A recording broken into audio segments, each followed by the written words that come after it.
Welcome back to the Connected Sphere. Today we're going to be talking to Ricky Baxter, who's an author. We met quite recently at a philosophy group, and he does lots of other creative sort of aspects to the writing as well. So, yeah, hi, welcome to the Connected Sphere. Thank you, How Richard. are you doing? I'm good. I'm doing good. The weather's good Yeah, for now. Yeah, It's great. nice. Um, Welcome to the podcast. If you'd like to sort of give a bit of an introduction to yourself and sort of what you do. Yeah, sure. Yeah, so I'm Ricky, and I am a writer, author, overall creative, and also public speaker as well. Nice, Yeah, nice. yeah, What that's my sort of thing. public speaking do you do? Yeah, so I do public speaking at the moment for schools, centered around creative writing, and a lot of the times talking to students about sort of my journey as a writer and author, how I Yeah, got into that, and how to write a story, how to get a lot of the ideas in your head onto yeah, paper. So I do a lot of that when I talk to students, and then I lead really nice workshops where I sort of challenge them to create a story, like a crash course almost. nice. Yeah, like give them a good 5-10 minute sort of moment to sort of write a story and then Yeah, present it, and really to show them how it's not always easy, but how sort of direct it can be when writing a story. Literally just putting a pen to paper, yeah, getting the idea, and yeah. nice. Yeah, I guess that's got to be quite a nice activity for the kids because most of the writing that they will be doing in school might be kind of work related, or there's this kind of weight attached to it that it's kind of, this is their success in English, and then you kind of, these workshops I guess must feel outside of it. It's more like Yes. not playtime necessarily, but it's like, what do you want to create, Yes. not what the course wants you to create, right? Yes. Yes. Which Yeah, is interesting. Like yeah, I find when I do this, I have very, very good, interesting sort of feedback from the students. So when I do say to them, listen, you can write whatever you want. Yeah, this is the structure I've given you. Like, because there's typically like sort of 3 steps to when it comes to the structure of like a story or a plot, which would be sort of the setup, the confrontation, and the resolution. And yeah, then when I explain that to them, and I say, now go for it. Now it's up to you. Create yeah, your own story. They're like, okay, but can I do this about love, or can I do a story about action? I said, yes, you yeah, can do yeah, so, yeah. right, because they're so Doesn't matter used what to you ask, it's already a yes. exactly Yeah, exactly, so it does yeah, get yeah, me thinking. It's interesting, that whole thing where they're used to having a yes and no or right and wrong, yeah, but yeah, right, but in that space there is no right or wrong. It's just yeah, you. So that's a lot of what I do, and I try to encourage them yeah. to just do it. Like, go ahead and do it. So And that's then my the thing. teachers are looking at you like, oh my God, what's Ricky encouraged them to do? Yeah, sometimes that happens. Yeah, exactly. No, that sounds great. I guess it's Mm, really, I do get a sense that that's what's needed to kind of spark that creativity in schools, isn't it? Like, what do you want to do outside of school in your creativity? It's like yeah. the school is trying so hard to encourage the kids inside of school, but actually, what they're trying to, they don't have time to manage their kind of extracurricular activity, and then Yes. you're kind of coming in and saying that it can be that, it can be, Yes. yeah, that's amazing.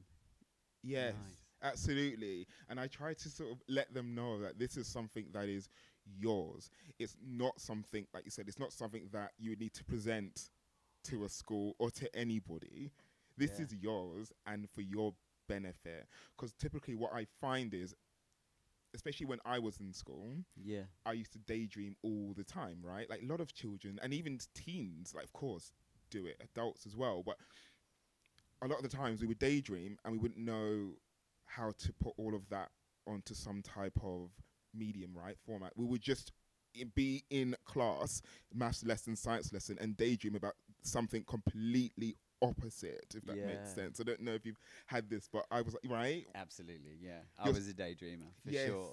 right? But And what I probably needed was someone that could come in and say, actually, some of that daydreaming might have value.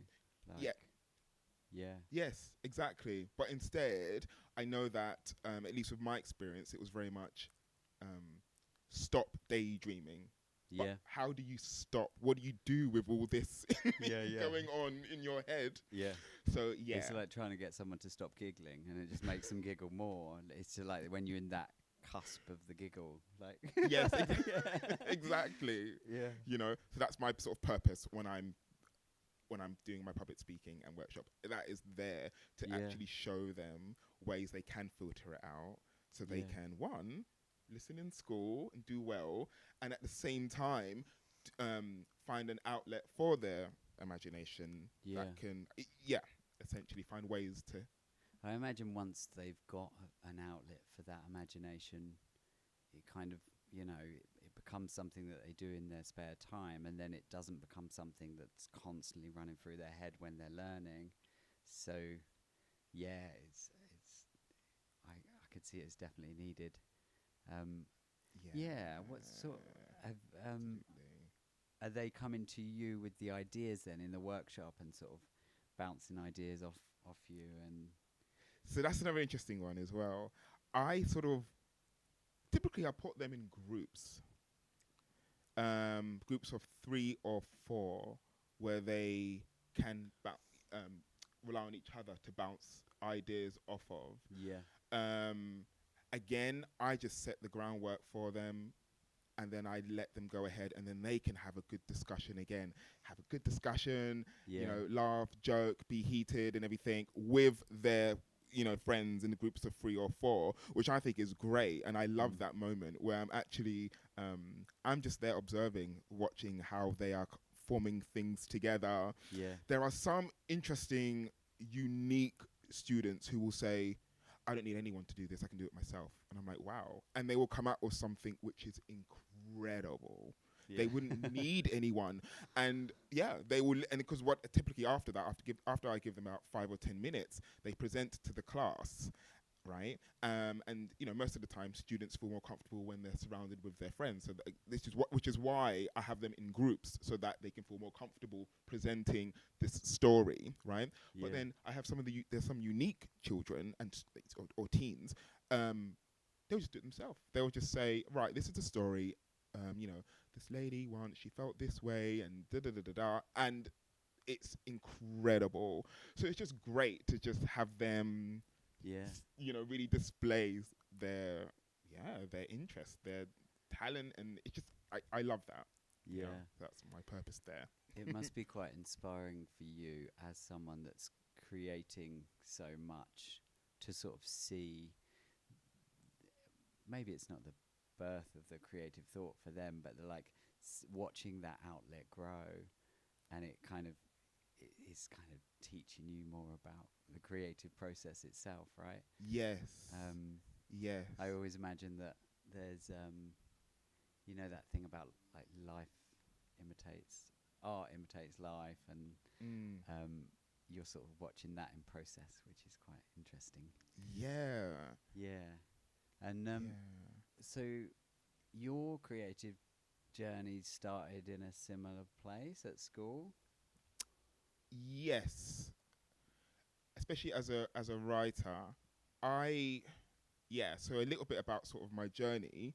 Um, Again, I used to watch TV shows and cartoons and films and whatnot, and I used to daydream so much because I just loved it, and I always was into video games. Yeah, So again, I used to imagine, right, if I had a video game or if I had a story, this is what it would be like, right? yeah, And for years and years and years, going through school, I just would constantly just imagine my own sort of take on things, my own story, yeah, until it was an English lesson in secondary school named, and there was a particular assignment we all had to sort of put together named Original Writing, and we were tasked with creating a story. Our teacher gave us like, let's say, 4 weeks to do it, and that was the starting point, basically, of really my sort of writing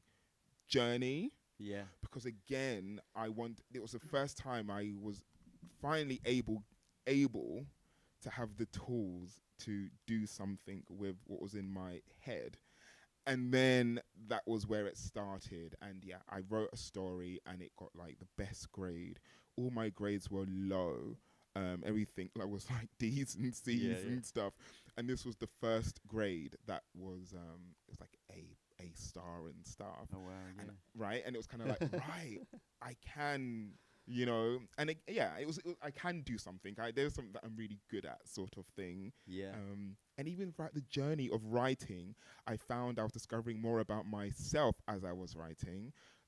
Because I've always been quite, spiritual, and even when I was young, I was very religious. And I found that when I was writing, I would naturally lean into sort of concepts of things like God, a little bit of like superstition, a little bit of a little bit of magic here, a bit of esotericism here, and it was there. Yeah.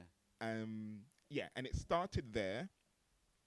And I will say though, it took a bit of a dip. Because even though I got an A star, the teacher who gave me the A star, he left. He left the school after a year, and a new teacher came in. And because she saw all my low grades compared to this one high grade, somehow she didn't believe that I did the story, and they denied. She actually was going to remove my grade. Legit. Oh, wow. And all of my friends and people in my year group heard about this, and of course what children are teens are like. In like plagiarism. She was accusing you of plagiarism. Wow.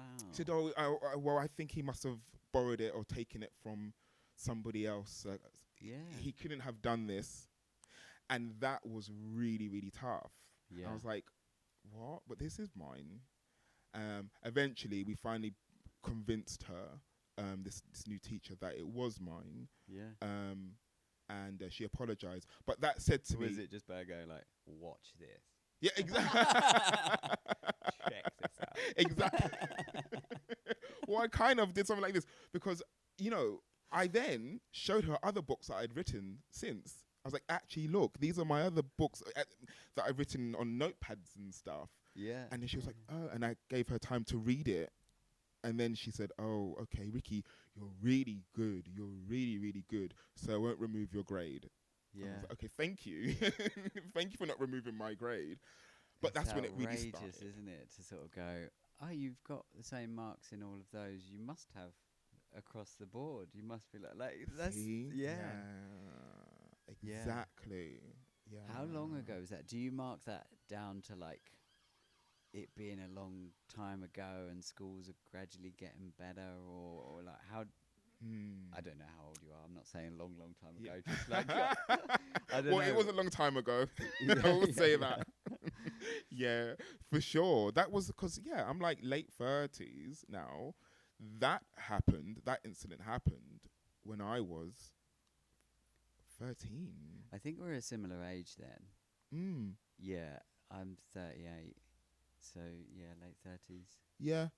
We might have played the same games. You might, probably the same games. Yeah, exactly. It's true. Yeah. I was inspired by all of into? that. Oh my goodness! So I was into that sort of. I had a PS1. Yep, same. Yeah, and I was into the role-playing games. So I was into the Final Fantasy VII. Final Fantasy VII is by far the best story I've ever played through. It's incredible. Incredible. It blew my mind at the time, and it opened up. Yeah. It was right. Yes. Yeah. It was wild. And what I used to do actually, I spent so much time on that. Oh my goodness. Oh my goodness. And I used to go to school and carry the manual. Like back then they would have, after with the game it would have the manual, right? Yeah. With all the characters. With the characters and stuff. I used to just walk around with it randomly, and I used to read this. I don't know why. What's the point? But I used to just do it. I loved it. I felt like it was a bit of a badge of honor. Like I have this amazing game. And this is, I just want to sort of keep remembering it and even, constantly staying connected to it. I remember it being the first time in a game that I'm playing through something where every character I meet you also, as part of the story, you end up going to their hometown. And so, like, you get these mysterious characters that you're fascinated by, and that, like, showing parts of themselves. Yeah. And then all of a sudden, even the beast, was he called? No, Red 13. Red 13, the wolf. Yes. Even the wolf, that I can't remember whether he spoke. No, he did speak. Yeah, you everyone gets to go back to their hometown, and you sort of see what's crafted them. Yes. Right? And I remember being blown away by that as a kid, because all the games before that had been like, there's not that much time to go into all of that. But Exactly. it blew my mind. Yeah. Yes. Yeah. You're so right. It's so true. And what I loved about Final Fantasy VII, as well as games like that as well, was how every single character was so different. Even now, it just does something to me. I love stories where there's a cast of characters and they're so wildly different. They have their own skills, abilities, what they bring to the table, but they're all working together. Yeah. So 7 was incredible with that. Like you said, Red 13, Barrett, the guy with this arm. This sort of weapon He's arm. basically got a minigun on his arm. Basically. That's his skill. That's his skill. Right? That's his weapon. Yeah. I loved it, and it was incredible, and that inspired me so much. That one, and another game in particular named Breath of Fire 3. That one completely. I remember being aware of that. I don't think I ever played it, but incredible. I could see that it would be one that would totally draw me in. Yeah. So that whole thing really inspired me. Yeah. To be honest. It fits. I mean, it is kind of like a manga RPG, that, isn't it? It's it's got the art style of it as well. I could totally see that. For inspiring sure. A lot of people. Yeah. Yes, exactly. And it was great. It's this is the thing, and a lot of times when I go to to the schools, and then when I ask students, do you like to read and stuff like that? Do you like stories? Some of them say, "Oh, I don't really read. I'm not really into stories." And I'm like, "Well, you kind of are." Yeah. Right? Because everything comes from the pen and paper. So when it comes to a game, a film, that was written down first. That's a story. Yeah. Right? It's presented in a way where you might think it's not, but it's still a story. It's still something that you are digesting, right? A storyline and the rest of it. Yeah. It all comes from that sort of the pen to paper sort of thing at some point. That idea kind of makes me think about this. I watched this documentary about the Aborigines, and the use of passing on stories was a way to pass on knowledge through generations and generations. And what they realised, that actually the way they told stories meant that they could tell that actually there weren't many Chinese whispers going on at all. Is it called Chinese whispers? I don't know if that's a PC term or not, but that's that term of like someone passing on something and then it changes slightly. They did a study on it. I don't know how they figured it out, but they said actually it was like really accurate way of passing on. So like they might have someone that that person in the tribe would be studying the stars, and he would pass on the map of the stars with stories, and it would be the most accurate way, and they could, just by getting those stories, they could accurately navigate at night through that. So you could see how accurate it was. They could navigate with like perfect precision in quite desolate landscapes. So I think that idea that stories have been passed down through time as like secret wealths of knowledge, aren't they, within them? Yeah, absolutely. It says a lot. And I think that's so interesting that you're bringing that part up, and I'll touch on this a bit later as well. But so I've been reading this book named the Epic of Gilgamesh. I think we were talking about this at one point. I haven't read it yet. I've been recommended it so many times, but yeah, by all means, go. Yeah. Just again, it just says so much about human beings in general. We are always gravitating to stories in some way, shape, or fashion. Yeah. Right? There's like this thing that is within us, but essentially, Gilgamesh is this. It was like written about 4,000 years ago. This Mesopotamian epic. It's about this. I don't want to spoil it, so to speak, but it's about this king who is searching for eternal life. Yeah. But apparently, what's in this book has set the foundation for a lot of the stories we know today. It has a lot of the typical, not typical, but sort of common things we know within a lot of our sort of like religious books today, and this sort of predated that. But again, it's so fascinating how this sort of Babylonian sort of thing written 4,000 years ago, even when I'm reading it, I find so many things that resonate with us today, and it's just, it makes me just, I find it quite fascinating that human beings, since forever, we've always gravitated to the story. There's a message in some way, shape, or form. Eternal youth, things like this, immortality, or we've seen it all the time. We always come across this, and it's fascinating. So, and some of those stories, kind of, from every perspective you look at them, they teach you something. Yeah. So, I hear a lot of people sort of, if they don't believe in religion, they can still see that religious stories can translate to like how to keep your mind healthy. They could be looked at from a psychological perspective, right? Of like exploring the depths of yourself and then going through that journey and coming out the other side. So like, it just doesn't take much of a perspective shift to see that it would apply to so much.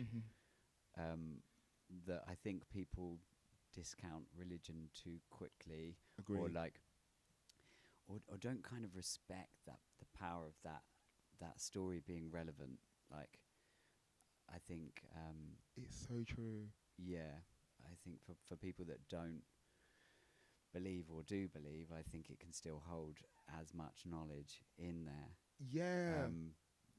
I agree. I think sometimes some of us, we miss the point sometimes when it comes to, some of these things. So I remember, like when I was like, I grew up in a Christian home. So naturally I used to read the Bible, like from beginning to end, like everything. Yeah. And even though I'm not that way now in terms of my faith, I love the whole concept of faith, believing in something, because then someone else can say, well, we can take so much from that, whether that be in confidence, believing things can work out. It doesn't need to actually be, you need to subscribe to, certain religion. You don't need to even discredit it either. There are some very, very good, I find, things to take away from that, you know.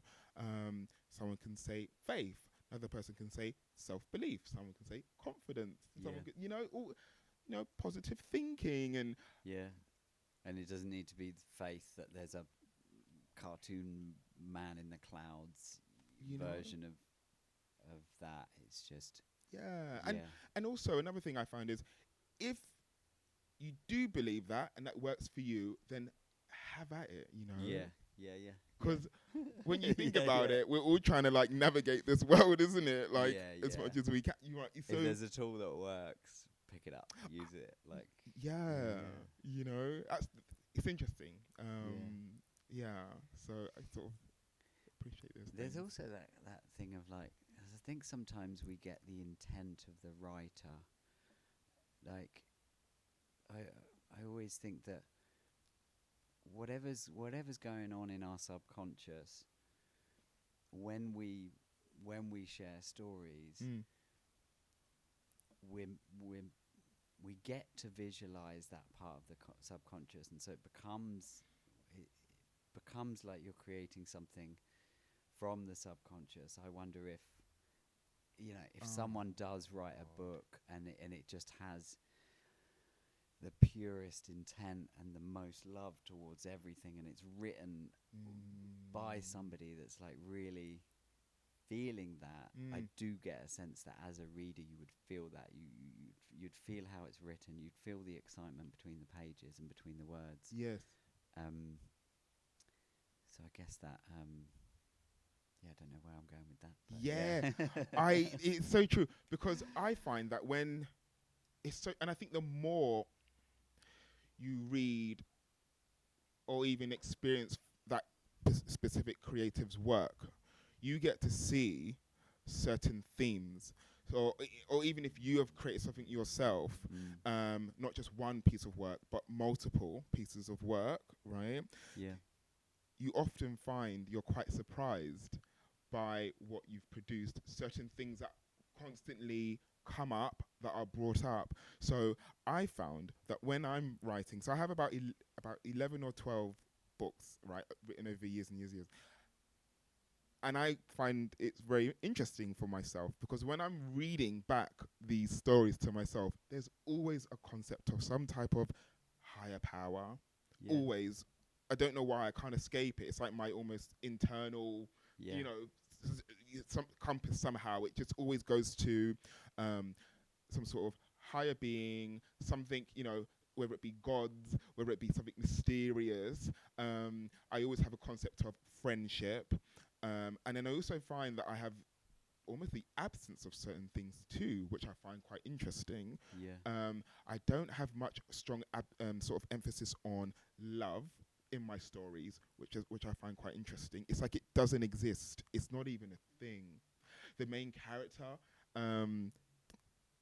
characters of my stories, they don't have a desire to sort of get married or save the princess or save this, but like it doesn't exist.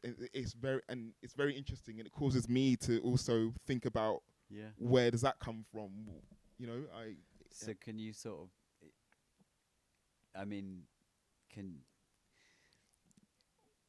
what do you come to any conclusions about what that is? Are you still looking for that love element in your life? Is that what's happening, or this is it? This is it. So or is it that actually you just?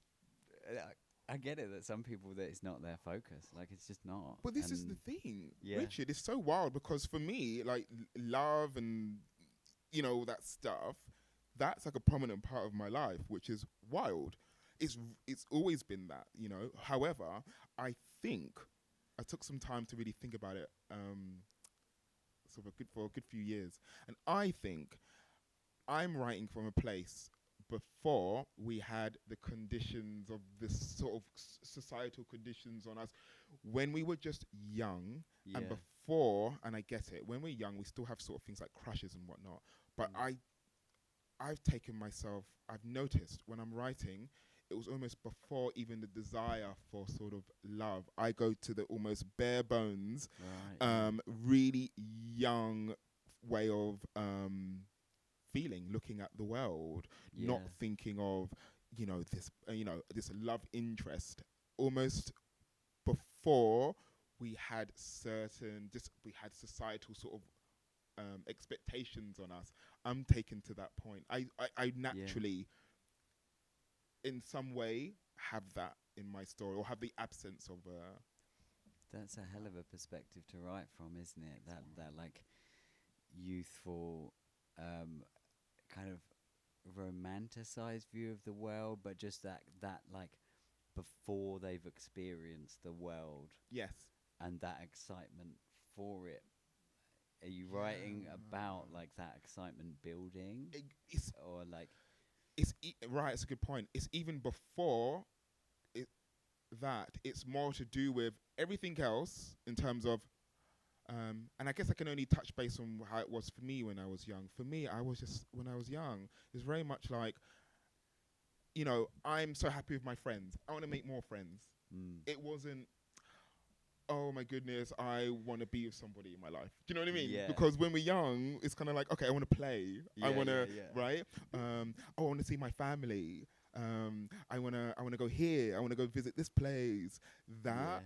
And for me, I think when I'm writing, I'm almost taking myself into that safe place where it's like, yeah, this is where sort of I sort of was, where all I really wanted was to have some good friends, and Yeah. that was the main thing. And then fast forward to when you're an adult, it's like all these other things come into us, and we're Yeah, like, yeah. right, okay. So, It's like it's yeah, like that experimental play times, isn't it? Like, yeah, yeah, yeah. that sort of thing. But That's in it. That must be a really nice place to write from. I could see that could be like you yeah, do a day of writing and it feels like therapy. yeah, exactly, Yeah. for sure. Because it feels like the ultimate escape, because it's high fantasy stories, which is very much removed from this world. So the concept of this world, it doesn't exist in sort of like high fantasy sort of novels. Mm. And I like Just writing for the audience, what would you how would you describe sort of high fantasy or that. Yeah. So I'll contrast it with what is low fantasy. So for example, low fantasy would be something like Harry Potter, right? In Harry Potter, yes, there's magic and the rest, yeah, but it's very much set in this world, right? London, Big Ben, that sort yeah, of thing, right? Things that we can all sort of know exist, we can all realize exist in this world, right? High fantasy would be kind of more like Lord of the Rings. Like nothing there is where we can actually go to, yeah, right? It's real. It's sort of, and none is better than the other, but they both have their uses, and of course they have their parallels to the real world, of course. But high fantasy is very much, yeah, right, a world that is completely separate to our own. There might not be, like in my most recent novel, Blue Luna and the Apex Grail.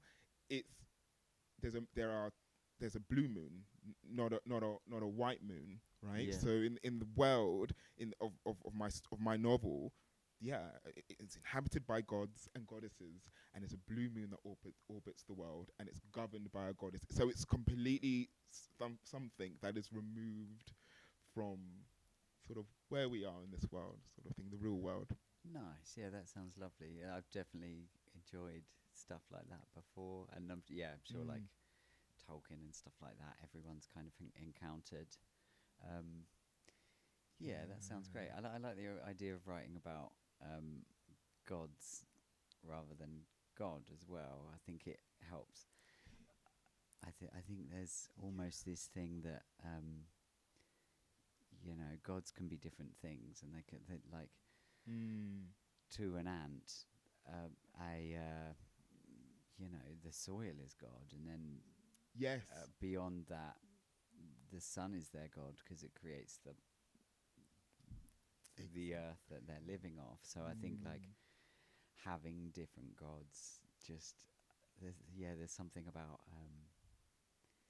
I love that. layers of it almost, like layers of gods, layers of things that are that's kind of my God, and that's Mm. to a plant the sun is literally God, isn't it? It's the thing, It's true. and I think exploring those ideas of like gods within gods is quite interesting. Yeah, I love that. Um, yeah, I actually saw on the list of books that you wrote a book called Gaia. Yes. I love the idea of that. It's like I read the back of it and I was like, I love this. This is great. I need to read this. Yes. So that one was interesting. So that one's a novella, which basically it's shorter than a novel, a bit longer than a short story, so you can read it sort of within like a week or something like that, even less than, to be honest, even like in a day if you wanted to. Yeah, Yeah. So with my short stories and novellas, they are a lot more real in the intention. So they're a lot more like I have a message. yeah, So yeah. with Gaia, that That was moral is jumping down people's throats. yes. You're like, yeah, yeah, okay, yeah, And again, I remember actually, and this is what I love about with writing. I remember that time, that period when I was writing it. yeah, I was so I was just so fed up at the time with just the world. in terms of what what we are doing to the world. Yeah. It was stuff I was watching on the news like years ago, and I was like, oh, for goodness sake! I was thinking, if I was planet Earth right now, how would I feel about the human beings that are on me right Pissed now? off. Right? Yeah. And I stayed in that mindset. I was thinking, right, I would be really, really annoyed right now, actually, and I'd be like, right, I'm gonna do something. What? Because I have these things, these human beings that are completely just abusing sort of me right now, and that's what I wanted to. I literally, for like a good few months, I just was in that mindset of, right, if I was planet Earth right now, what would I think? And I put that into sort of this mother Gaia being, and yeah, who's just not loving anymore. Yeah. Used to be, Yeah, now yeah. has a chip on her massive shoulder and has come to, you know, teach humans a lesson sort of thing. And it was just, again, it was just one of that, it was one of those things where I just felt like that was my message there. That sounds like a fun thing to write. Yeah, Like, it was really fun. It's letting out some of that frustration and anger, just like in a really nice, healthy way. Yeah. That sounds nice. Mm-hmm. For Yeah. sure. For sure. So, yeah, 100% gonna get a copy of that at some point. It's right up my street. And I like that sort of giving it a perspective. I think too often we only look at the human perspective of what we do, and I think just exploring the perspective, we'd learn so much. Just perspectives of it's one of my things. I mean, the name of the podcast is Connected Sphere. I'm fascinated by everything being connected, and if it's not connected, then you're probably just not looking at it through the right lens or a certain lens. For sure. Sure. Yeah. So your writing and your creative journey, you kind of mentioned that it kind of links in with your spirituality, or maybe your sort of early religion. How talk about that a little bit, maybe. Yeah, for sure. And again, it's all unintentional, right, with doing this. Any creative thing that I do, it's unintentional, but of course it's almost like a signature of sort of who I am. So so from when I could remember, I was always into things like the unseen, always into religion, and it wasn't even because to a degree, I was born into a Christian family, but at the same time, when I was very young, I was very much into sort of spiritual things. When I was young, I used to have a lot of experiences where I would see sort of like the unseen. I would see sort of ghosts and whatnot when I was young. And yet, I have a twin brother, and he never experienced any of that. I have an older sister; she never experienced any of those things. Twin as in identical twin? Non-identical. Oh, right, yeah. What do we call that again? I don't even. I can't always remember, forget. but There's a word. I've had I spoke to a few twins and heard that there seems to be quite a link there, isn't there? Yeah. I guess, so. Did you feel? We didn't have this thing where we could almost. It's so interesting. We didn't have this thing where we could tell what each other was thinking, or we didn't feel each other's pain, but we always had this connection, and we still kind of do. Even though we don't speak all the time, we just have that natural sort of brotherly sort of connection. We know we have we sort of get each other's humor, whatnot, sort of thing.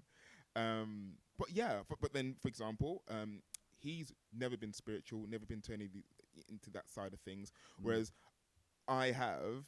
Very much took after my granddad, who was very much into things like magic, spirituality, and whatnot. And I didn't even know him that well, and I just happened to. So a lot of the times when I was young, I used to, have things that at the time I wouldn't be able to explain. And you would call them almost what many people call them sort of sleep paralysis moments and whatnot. And I would have these moments where you would call it that, but there would be other sort of beings and things that I could not explain. So I naturally leaned to the unseen. At the time, it was Christianity, and then it was referring to sort of, the Bible for these things. But of Yeah. course, because I'm from a Jamaican household, there was also other concepts too of, when it comes to things like, sort of like they call it sort of obia, Yeah. which is kind of like another word for sort of like magic essentially. So I was always into things like the unseen. I was always and it wasn't even like of a choice. It was, I, I very much had these experiences, Yeah. and then throughout time, slowly kind of, for me, learnt to make sense of when and these things would occur, how they would occur. Yeah, In that they were kind of there's a shift where you're sort of experiencing these things, and then there's the shift of kind of paying attention to them. That's it. Yeah. Yes. And sort of allowing them some importance. That's got to be quite an interesting shift, doesn't it? Because I think your earliest experiences, were they scary? Oh, Yeah. They were. When I was young, it used to happen a lot when I was young, and it was so annoying. So I would try to sleep, and then there would be and I would and you would sense it, right? I would sense a negative force in my room, while my brother was asleep, for example, and I would see like these like a shadow figure, and it would hold me down, and it would say very unkind things, and then That's you being quite nice, isn't it? yeah, that's me being very nice to it right now. Yeah. Yeah. But I remember it would be very much shadow sort of beings, shadow things, and it would happen to me, and it would very much, and it was very rarely, if ever, a good experience, and I never understood why. It would always be something along the lines of, being held down, or making its presence known. I would feel a very sort of dark force, sort of malevolent, as some people would call it, in my space when I was young. Yeah. And it would carry on throughout teenagehood as well. And again, we tried different things. I mean, my parents were very switched on.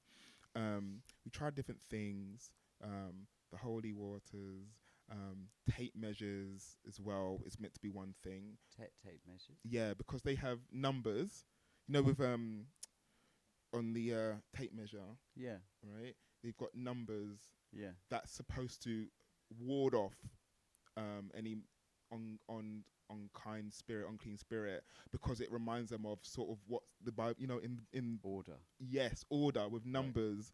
Huh. So it's supposed to. I haven't heard that repel. one. That's really interesting. Didn't work. I will say. Would a ruler would be a similar thing, because it's something numbered, that's measured, that's exactly. Exactly. Order, and of course in sort of holy scriptures and stuff, they're ordered with like like Psalms, they have numbers. Yeah. So it reminds them of something that supposed to be, it's meant to be sort of a way to ward off on sort of evil sort of entities and evil spirits and whatnot. And a lot of the times, I remember at the time, my parents used to put it on the door, like a big tape measure. Yeah. And that was it's meant to be this like a Caribbean way of sort of getting rid of these things. Yeah. It didn't. So it was one of these things where naturally I just leaned to these things that couldn't be explained.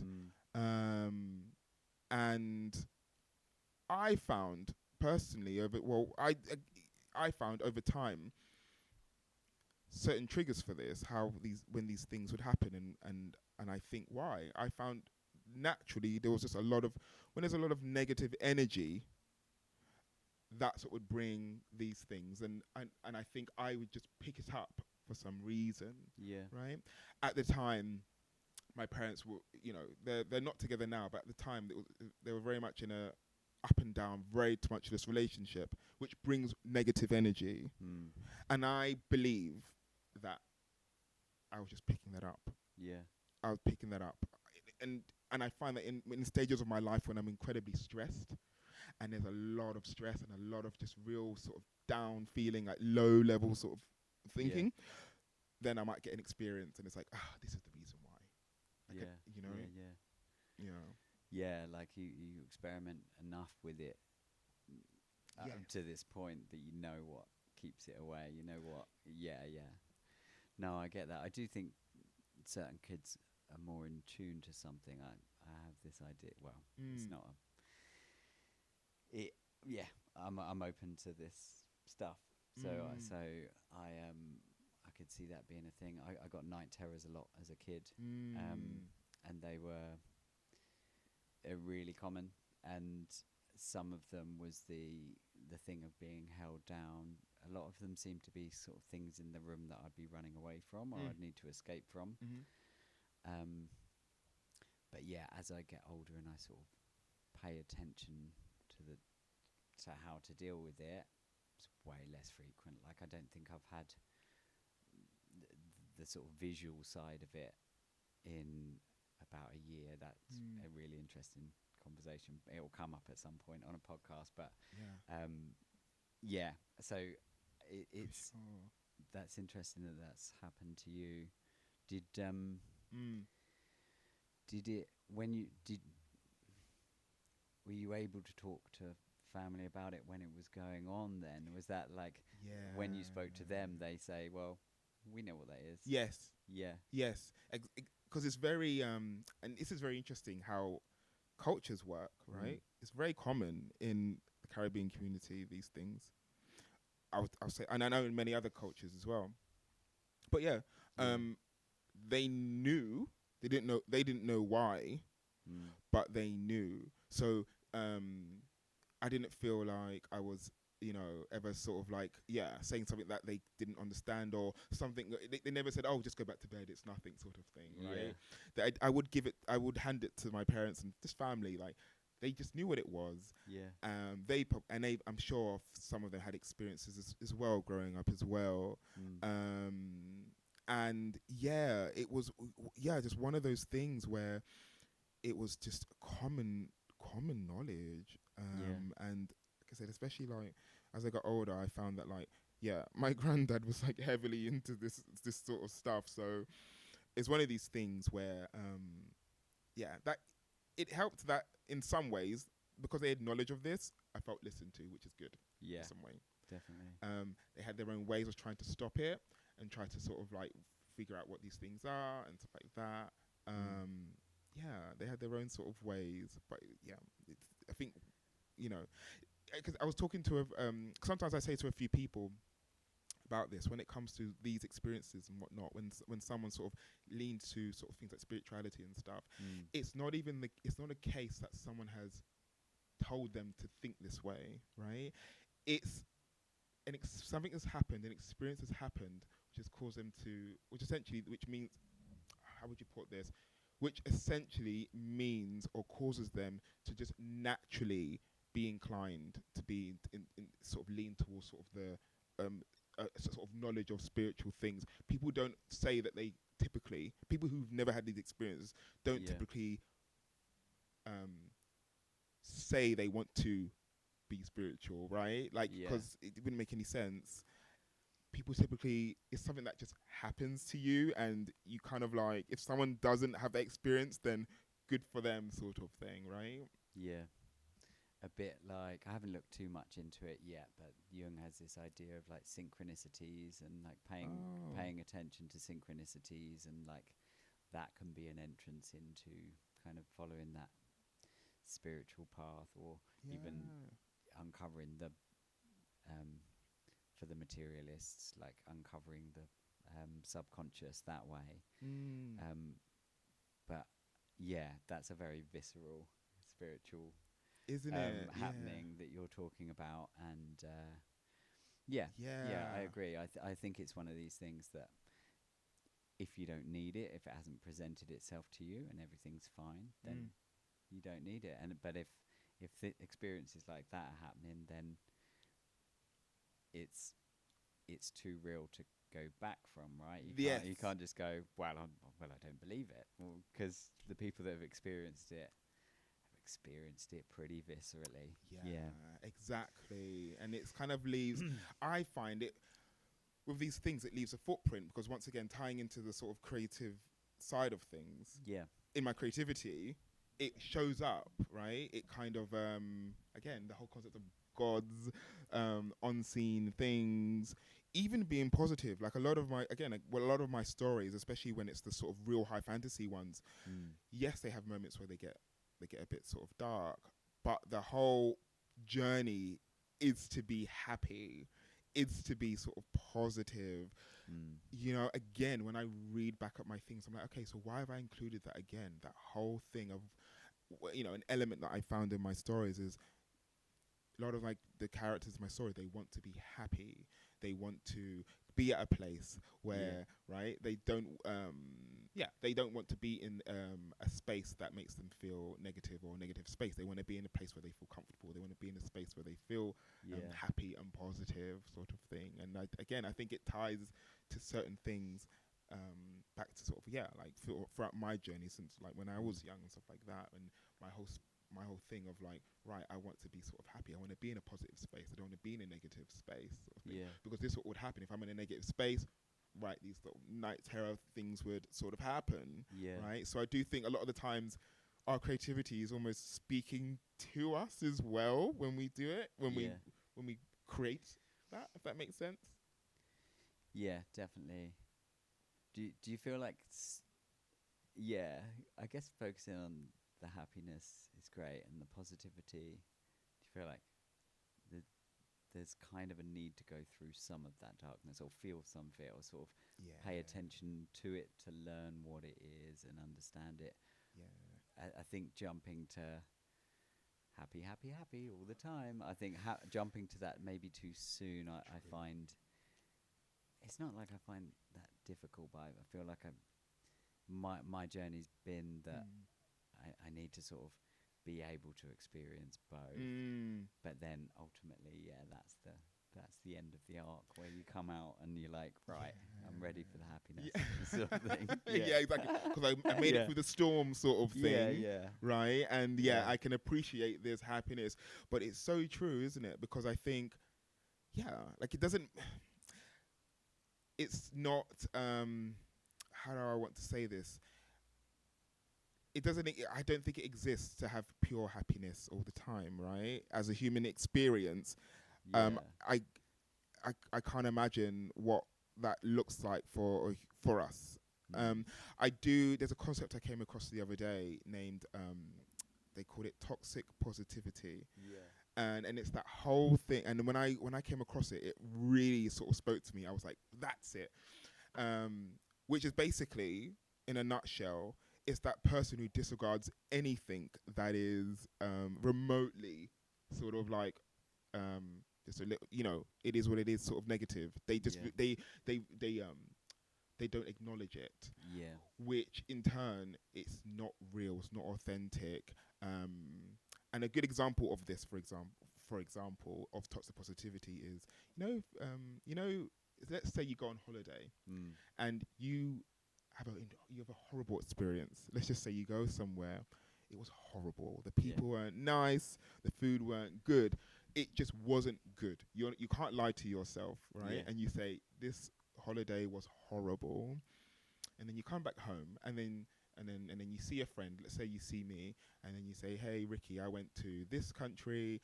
It was horrible," and I say something like, well, I had a great time. I think it's a great place. I think it's right. I'm just literally just diminishing your experience, right? I'm refusing to see, right, and even relate that there are times there can be not good experiences when you go on a holiday, which is not like, what are you left with when you don't acknowledge that there are down times, there are sort of low moments. It's important. Like a kind of repression of it's just repressing a kind of truth. There can be like honesty, and it can be okay for there to be bad times and good times, and for sure. Definitely. Sure. Yes. And did it feel So that kind of comes out in your writing. It kind of comes out in your writing. Do you think that's I guess that matches up quite well with the fantasy element. Yeah. Even if like I don't regard my spirituality as fantasy, but I can see why. Like when you're writing stories, it helps that Yes. you can sort of Yeah. you've had those experiences of something else that's other. Like Yes. Exactly. yeah, What I will say as well, because I've always had this thing where I firmly believe that I've sort of lived again, that I've had a different life and whatnot, and ever since I was young as well. To add to this, I used to um, I used to see things like, let's say, a building or even like anything, and I used to get this feeling that I was sort of there before or somewhere like it before, like a Yeah. true like nostalgic feeling.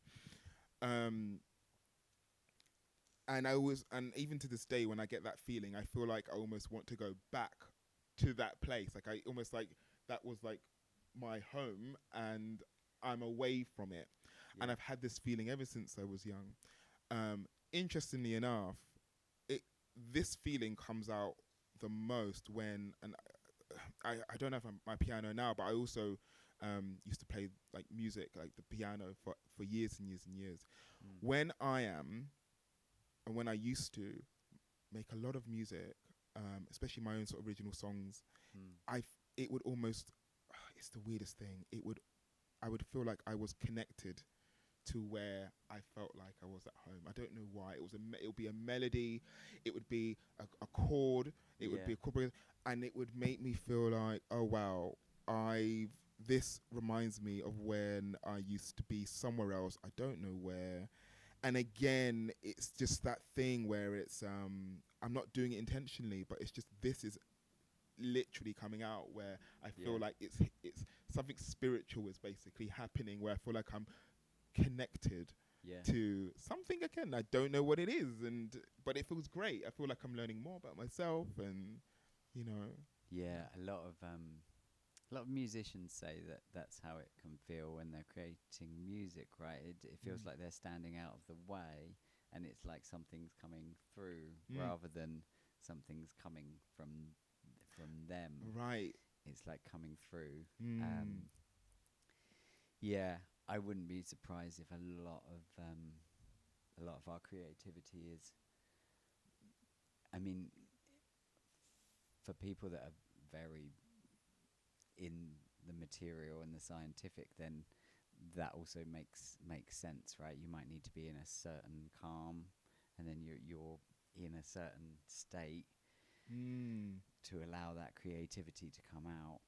I think there's more likely that there's something spiritual going on, isn't there? That it's access to some kind of information that's just there. It's just like Yeah. it's just in the room. It's with you, and Yeah. it's kind of just like, oh, Mm. how do I amplify that? Yeah. Yeah. Like Mm. one of the musicians that I listen to, he's got this album. It's called Music for the Mushroom Practitioner, and Oh. so it's all about. It's like a 5-hour album, and it's meant to be for people that are using psychedelics in a therapeutic sense. Mm. And when I listen to that, it feels like he's kind of finding sounds in the room that are already there. It just feels like he's playing.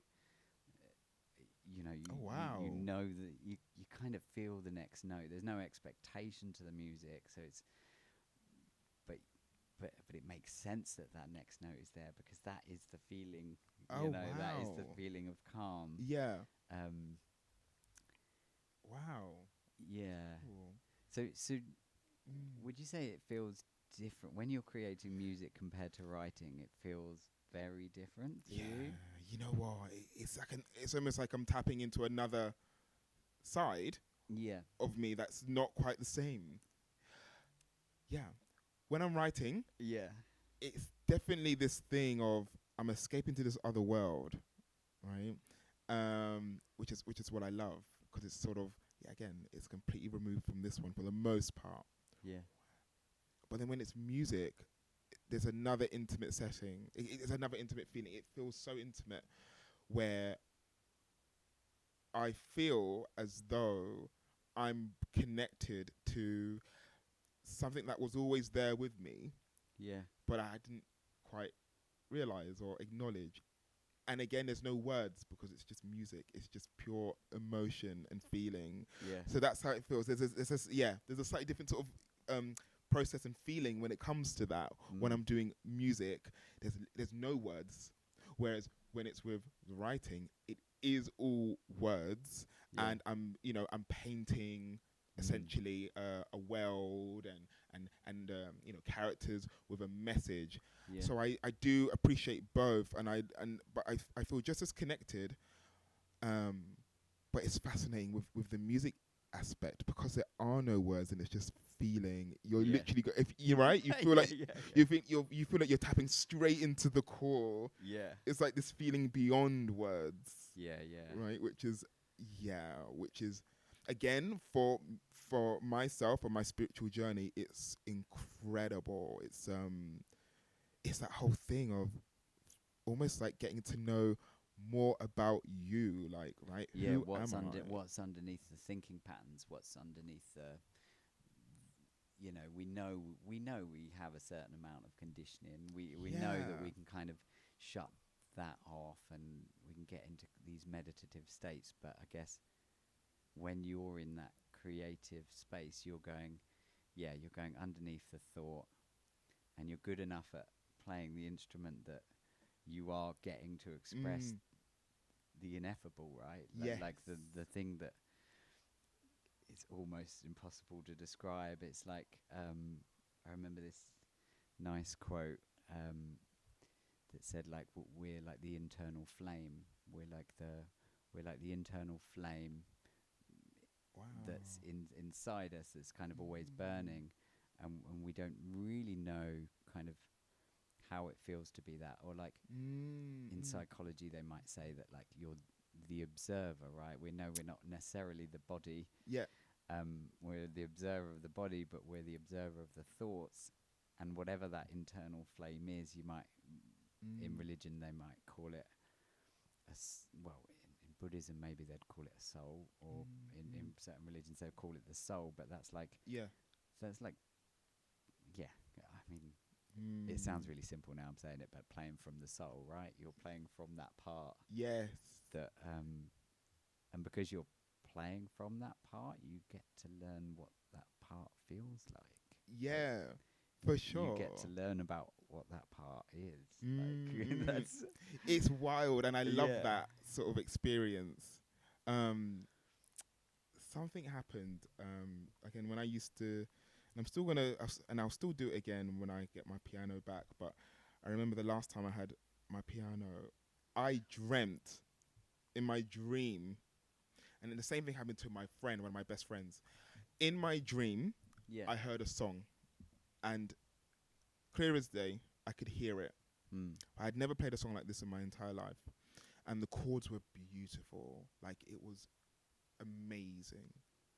And then I woke up, and I was like, okay, I have to remember this. I have to remember this song. Yeah. And I spent like all day trying to find this song, like, playing with everything, playing with the chords. It was really hard.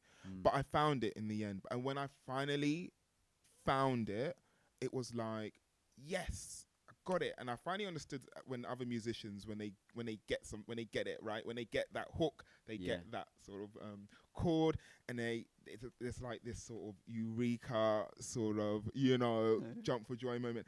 That's how I felt. The fact that this song came from my dream made it even more sort of otherworldly, spiritual, because I find dreams a very spiritual thing.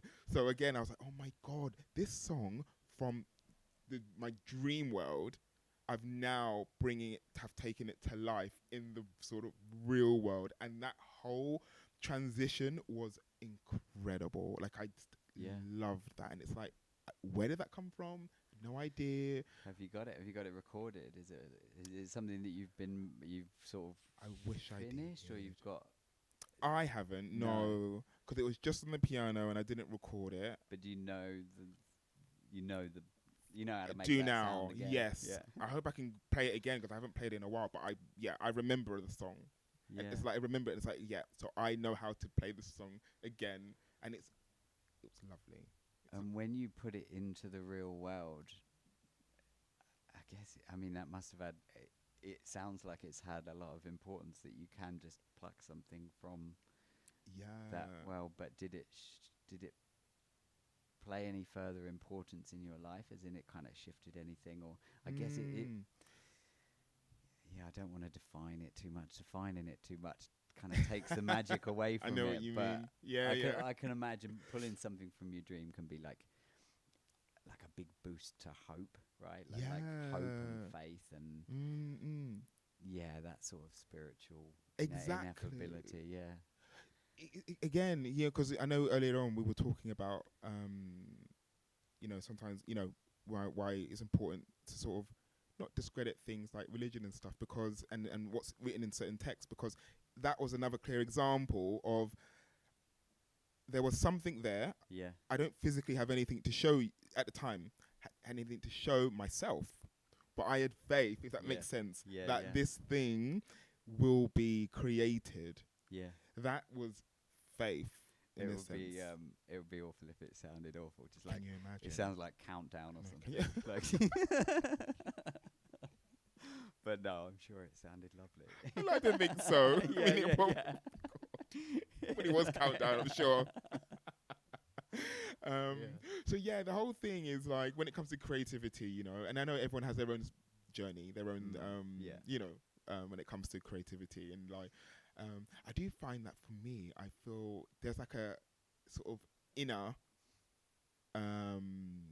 motive when I create, and that is to find out more about myself. I find that as I express myself creatively, I get to discover more about myself, which is amazing. Because we're all so deep in many ways, right? And it is fascinating. And definitely that's that. It's the maybe not a double-edged sword, but it's like a double-edged benefit, isn't it? It's like you're putting creativity out there, and then it's just fueling that fire more. Yeah, that's lovely. So you're a musician, you're a writer, and how are what's coming up for you in the way of like, do you tour the schools then? Are you sort of going out? Is that this year that have you got like a focus that you're sort of working on this year? Yeah, so this year I've been really doing it a lot more than ever, actually.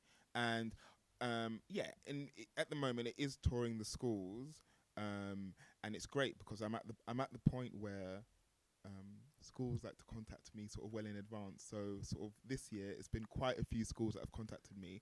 Nice. I've spoke at many schools this year already alone, and that's because they contacted me sort of towards the tail end of last year. And I find that because I've been writing for a few years now, I think and a lot of my catalogue is sort of like online. I think I'm starting to reap the sort of benefits of displaying my work out there. So it means that schools can say, hey, okay, this writer has this many books out. We'd like to sort of see him and have him come to talk in our school. So definitely the intention is to keep going as far as I can. I was a little bit, which is very interesting about how human beings are, but I was very nervous about doing this, especially this year, especially when I saw the amount of sort of schools I sort of contacted me. I thought, I don't know if I should do this. I don't know if I can do this. 'Cause some of it was like in a school of like 50 kids and in a hall of 50 teenagers. Yeah. And I say that with such bitterness, they're like teenagers. So yeah, but then I was like, you know what? No, I'm gonna keep going. I'm gonna keep going as far as I can with this. I want to go far, like with that, whether it be not just schools. I'd love to go to sort of other events and whatnot. Yeah. Just keep going, really, Yeah. with that. So that's the intention Yeah. when it comes to the public speaking. To go as far as I can with it, whether it be not just here in the UK. I like to look elsewhere as well, in other countries as well. Just want to keep going because why not, right? Yeah. Absolutely. Yeah. Yeah. Mm. Do you find that like your spiritual journey into creativity, you're sort of starting to see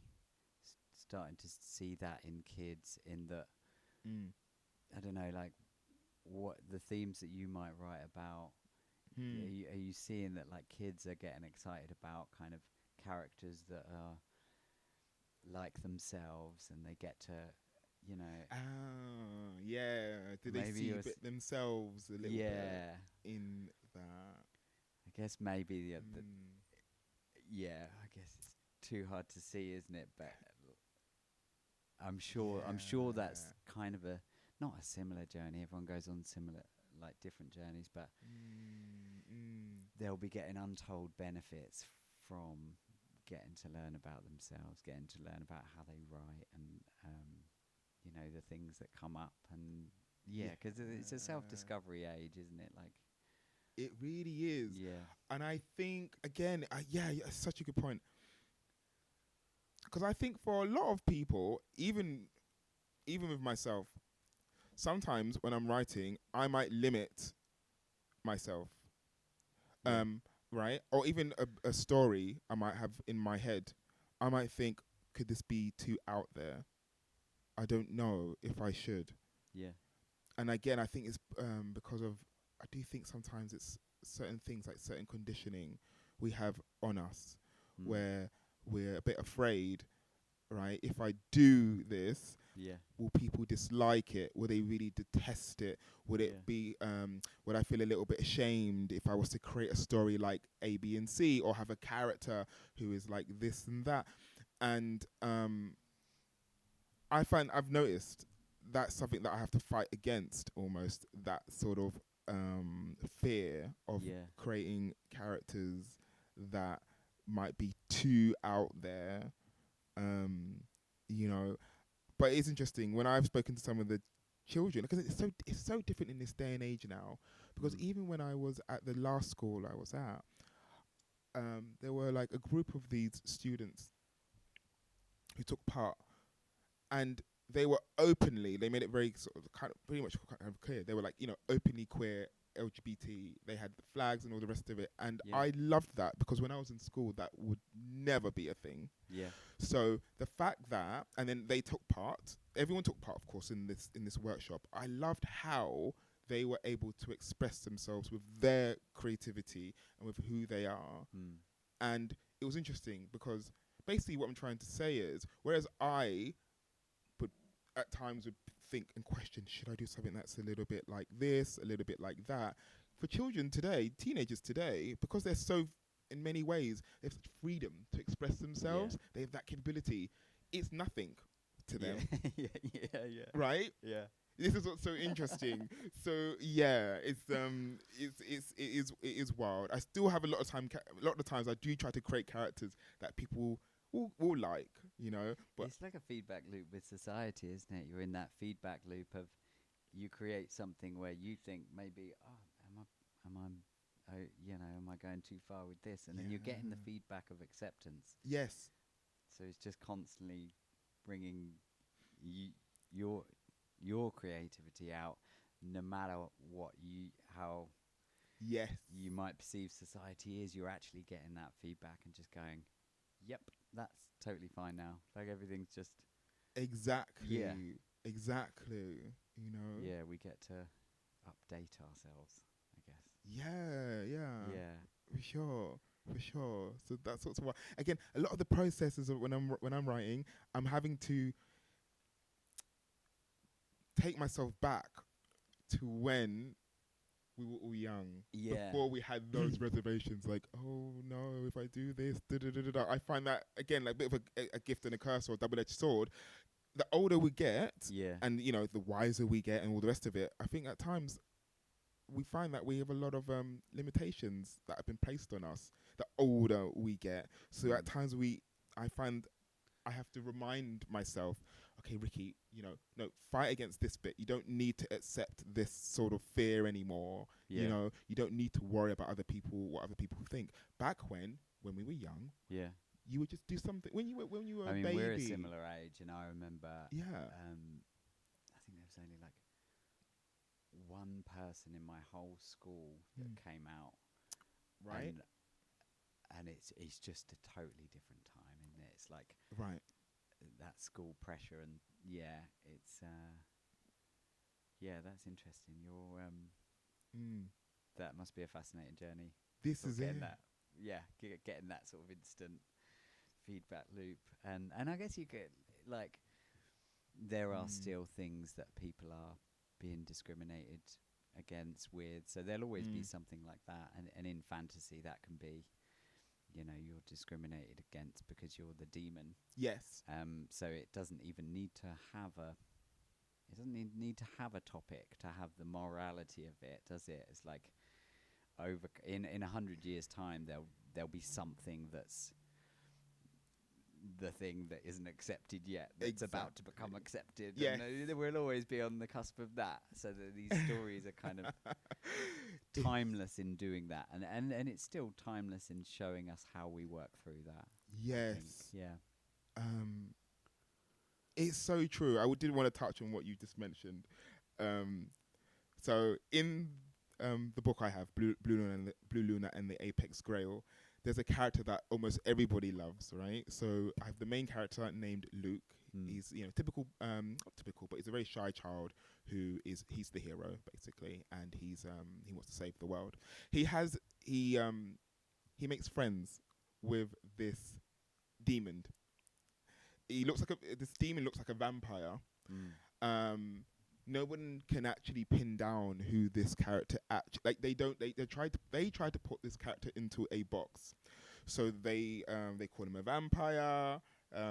They think, oh, you must be a werewolf, or you must be a wizard, and he just says, I don't know. And he's so comfortable, and he's people who've read my story and who've given me feedback as well, they love this character so much. His name is Umbra. Yeah. Right? And I think it's because he's so comfortable in not being in any box. And even throughout the story with like villains and stuff, he confuses them. You know, and he's it's so wild. He's always laughing in danger whenever, and he's also immortal. So if something happens, if you stab him, he'll sort of laugh, and then he'll take the sword out of his chest, sort of thing. He's an incredibly contradictory character that almost goes against sort of everyone's sort of thought process and projections. And I love this character so much. And I think for a lot of sort of young people who've read my story, I can see why they like Umbra, because he's like his whole character, his whole existence is like a rebelliousness against what everyone thinks they know, and he sort of just laughs all the time. He really just doesn't care about what anyone thinks, and he just loves being this sort of this character that cannot be in any sort of box. So that's that sounds great. I really can't wait to read these as well. I could see that they're taking traits and seeing it work in a story. Do you know what I mean? They can see how that how that mischievous side or that like playful side can totally change and kind of repel attacks. Not necessarily the sword thing, but like the just repelling people's like judgments and things like that. It's really quite powerful to laugh it off at times. So I could totally see that.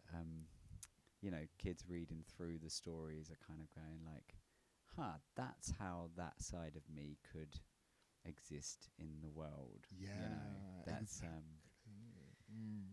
that's really lovely that you get to do that, and you kind of get to impart that. Mm. Yeah. For sure, for sure. I love that. I love doing that, and I think it's so interesting, especially when it comes to a lot of the characters. It's what I love about writing. Yeah.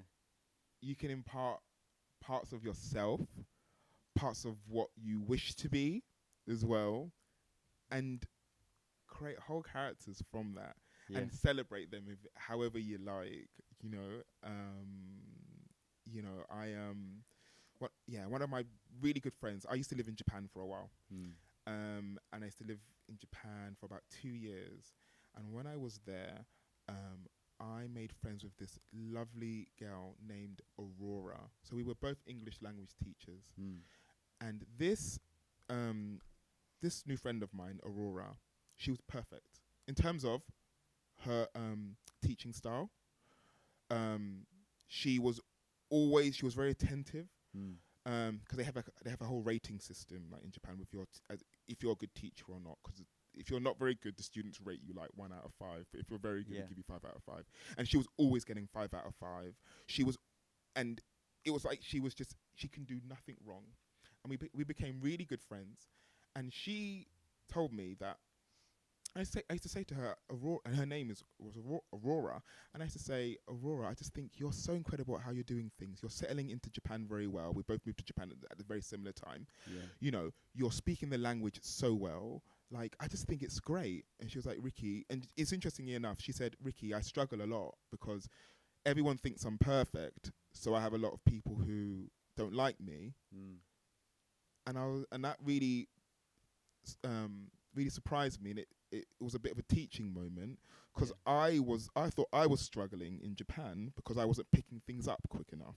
Mm. Whereas from the outside, it looked like she was doing everything so well. She wasn't struggling. She was learning the language. She was settling well into her apartment. She was doing really well in her job, all the rest of it. But she had a struggle because even though there were people who looked up to her, there were people who envied her almost perfection. Yeah. So I decided to use her for one of my characters, which was the second the second comrade to my main character, who I named Aurora, who is a lady who is she's like this perfect knight. She's like one of the best. Yeah. You know, and everyone knows her around the land. She's beautiful, doesn't make a single mistake. But because of that, many people don't like her. They envy her, and they wish for her downfall because she is so great, which is imperfect. So, but yet she struggles and she's alienated. Yeah. So it's a interesting thing to ability to have to just write a character, get someone's personality and put it into into a story and celebrate it. Also show others as well that it shows by like how excitedly you talk about writing the characters and coming up with the stories and like finding parts of the characters that you love and that you love to write about. I haven't because this is kind of last minute, I haven't had time to read one of your books, but I can imagine that kind of energy comes through for sure. I did hear something that I quite liked. I think it was from one of your interviews online that said you like writing. Your process is kind of like you're in there as one of the characters, and you might not know how it's going to end yet while you're writing. I love that idea. Just like I love that because essentially what you've made is you've made that writing your own, right? Like you love the inspiration as a kid was like being in the game, and this is you as a writer in the game. Yes, like you know what tools you've got. You know, like maybe you're. You know all the skills that they've got, and you're in it, and you're feeling the things that they're going through. Oh, yeah, love it. I love that. That is the thing, because we're so used to things being. We have this thing, what we do to ourselves as humans, where we want to be in control right, of how things go, Yeah. of where things should be. We just do this as human beings, and then the older we get, we sort of, again, we do it more. We keep doing this to ourselves. Yeah. Um, and then we forget again when we were young, we just loved the fact that things were so random. We wouldn't even really care, but we would just be like, let's just see how it goes. Yeah. You know? So I love, it's incredible to be in that moment, in that space where you're like, right, actually, I am gonna just this time just go for it and not even think about where things are gonna go. And just, Yeah. I want to be in it, in this endless possibility sort of space. Absolutely. Yeah. Yeah. Yeah. So on this podcast, we like to do this section that's all about kind of, it can be any kind of three things that you might want to pass on to the audience, share with the audience. It can be sort of things that have formed you, or it can be as, I guess this is me explaining it for the audience because the podcast is quite new, but yeah, things that either make the person or the person wants to share, and so that we can spread that kind of connected sphere through knowledge or wisdom or things that hold importance to the guest. And yeah, do you have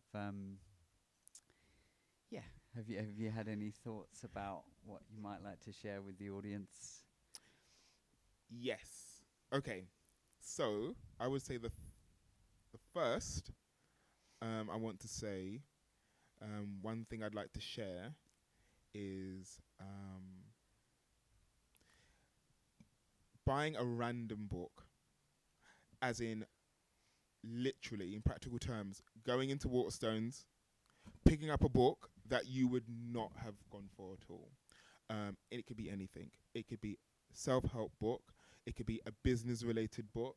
Yeah. It could be a story. Because I found that I grow the most when I've picked up something that is not something that I would usually go for, right?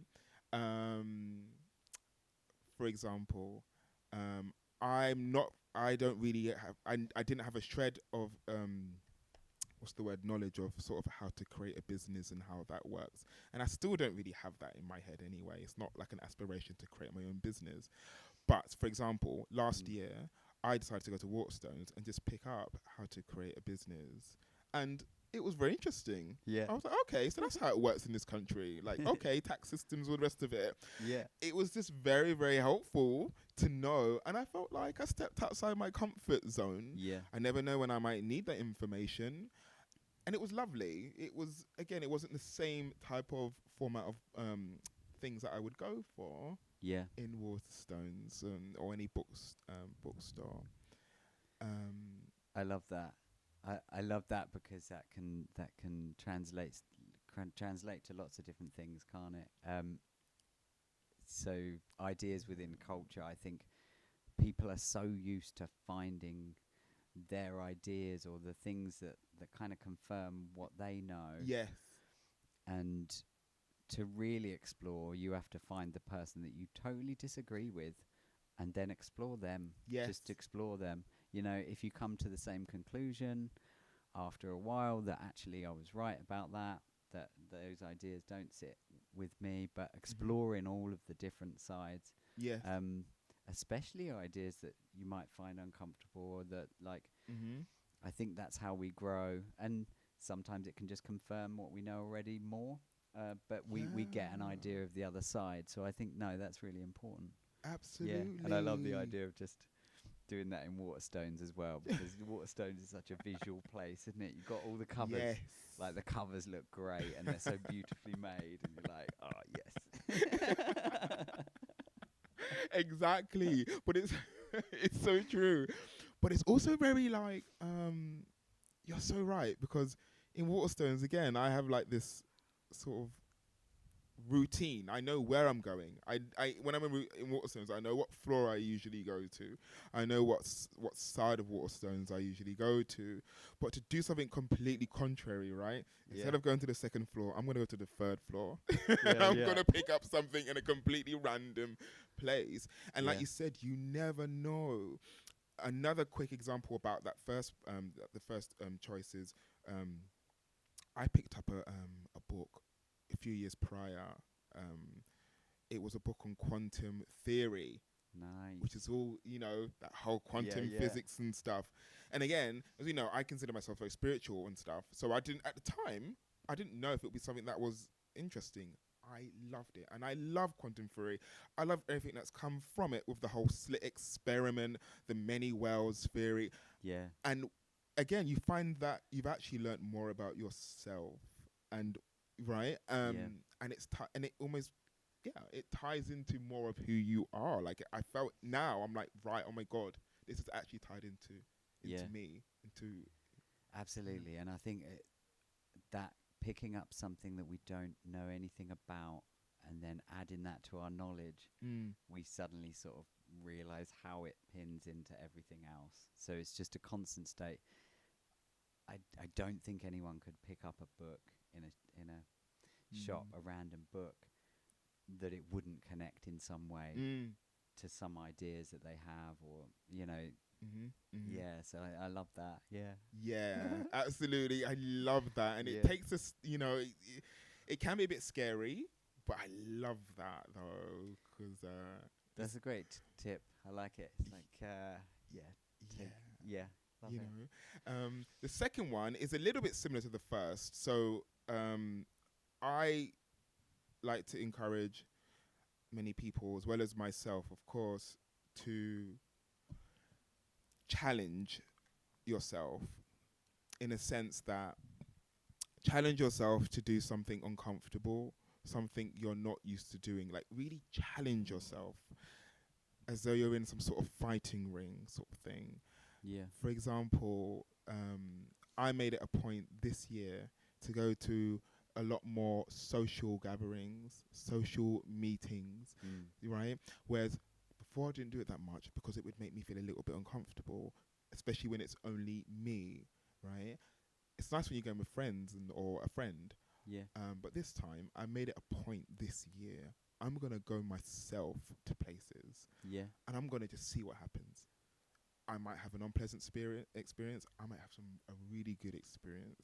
Yeah. And I've been doing that all so far this year. And yes, there have been some amazing experiences, and there's been some not very pleasant experiences. But you challenged yourself. I felt so challenged, and I learnt so much. I've got to meet you at the group where we met before, this philosophy group. Again, this was purely because I wanted to challenge, and I think a lot of us, we learn so much when we look ourselves in the mirror and we say, right, I'm going to challenge you now to do this, and you're going to find a way to do it, to make it make sense to you, to learn from whatever it is. So I think definitely it's so good challenging yourself. Yeah, absolutely. And putting yourself in a place where opportunities can happen, and then kind of experimenting, Yeah. just becoming the experimenter in your own life. Like, yes. yeah. It's so true. I remember once when I was quite depressed at the time, and I was trying to get out of it, and I was kind of in that point where I was kind of finally breaking out of it. And I remember just thinking, like, I should treat myself like the carer of myself. Like, if I was caring for another person, I would make sure that they've got all the shopping in, and their all their cupboards are stocked up, and I would make sure that they're getting enough social time here, and I would, I would experiment with that until it felt right for that person. I need to do that. Just need to do that as if I'm the person that I'm the carer for. Yeah, right? yeah. And I like the idea of that. Yeah, sort of experimenting, finding the things that feel uncomfortable, and then pushing through them. Yeah, that's great. Yeah, it's so true. I love looking at it. That's such a good way of looking at it. And you're definitely doing with that with your books. I think you're really encouraging people to push outside of that comfort zone. Yeah. Thanks. I love that whole thing. So for sure, challenge yourself. That's Absolutely. lovely. Very sound advice for the listeners. Yeah. Yeah. I think the third one, especially after sort of like our sort of conversation, throughout this whole sort of podcast. I do think the third one I want to say is um, to not stop exploring who you are. Like this isn't like how you are now Mm. is not it. It's not the limit. You can you can continue to learn, continue to grow. There's still many sort of layers to who we are, and I think that is really I find it very important, and I think it also very fun and interesting finding out more about yourself. Yeah. Um, yeah, in whatever way sort of works, you know, what we've been talking about, the creativity aspects of things. I think it's just I do think it's great to find out more about yourself and just know that how you are now is not sort of the end sort of thing. Yeah. We're always learning, we're always growing, we're always discovering new things. Absolutely. Yeah. Be the inquisitive learner that gets to discover who we are. Yeah. That's Yeah. yeah, some really lovely ideas there, definitely. Mm. Thanks for coming on the show. That's been really lovely. I've Thank loved you. it. With all the guests, you're always welcome to come back on the show at any point. I know sometimes it's like the arc of the journey of what the topics that we explore together. So you're always welcome to come back on if you've got things you want to talk about. And yeah, I think that's been a really nice deep dive into some creativity. I know I definitely want to get more into writing, so I think yeah, I've definitely taken something from this. Thank Nice. you. Thanks for coming on the show. Thanks for the listener for tuning in. We're recording quite a few podcasts at the moment, and so there should be a pretty steady release of podcasts. I'm aiming for at least one a month, and then hopefully getting to the point where I've got enough sort of saved up that it'll be once every fortnight there'll be an episode coming out. So keep checking back in, keep exploring, and keep looking for the things that connect us all. Yeah, enjoy yourselves, and yeah. Thank you again to Ricky Baxter. Oh yeah, I forgot. How can people find you? How can people sort of discover your work and sort of explore what you're up to? So I'm very active on Instagram. So my Instagram is at author Ricky. And you can find my work on Amazon, Goodreads, Barnes and Noble. Also I have a website, Ricky Baxter at WordPress.com it should be. But yes, that's where you can find me. Yeah, perfect. And if there's any teachers out there or parents that think they'd like a visit from Ricky in the schools, he does workshops, and as you can hear, he's very excited about making people creative. So I think that could be a good thing. Reach out, and yeah, lovely stuff. Thank Nice. you.